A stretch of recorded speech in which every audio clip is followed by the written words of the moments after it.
আমার মনে হয় আওয়ামী লীগের সেই সন্ত্রাসী নেতারা এবং সাপোর্টাররা তারা আর কাফির এক সমান।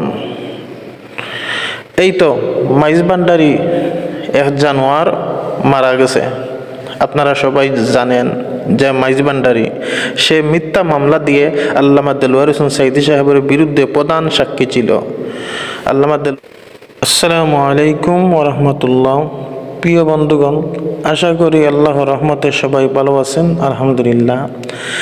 আজ আমি দুটি কথা আপনাদের সামনে বলতে চাই।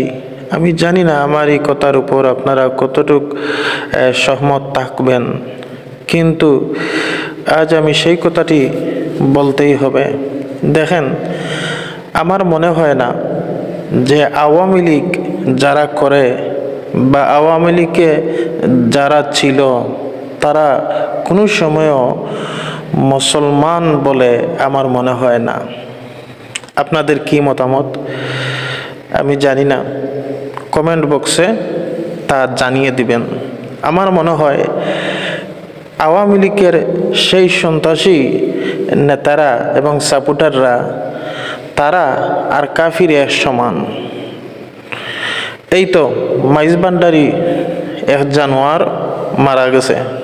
আপনারা সবাই জানেন যে মাইজভান্ডারি সে মিথ্যা মামলা দিয়ে আল্লামা দেলোয়ার হোসেন সাঈদী সাহেবের বিরুদ্ধে প্রধান সাক্ষী ছিল। আল্লামা দেলোয়ার হোসেন সাঈদী সাহেবের বিরুদ্ধে প্রধান সাক্ষী সে ছিল এই মাইজভান্ডারি জানোয়ার। তো যারা আলিমের বিরোধিতা করে, যারা ইসলামের বিরোধিতা করে, যারা সমাজের বিরোধিতা করে, অসহায় জনগণকে জুলুম অত্যাচার করে, তারা কোনো সময়ও মুসলমান হতে পারে না। এরা অবশ্যই সেই ভারতের হিন্দুদের কাফিরদের সদস্য, এছাড়া আর কিচ্ছু না।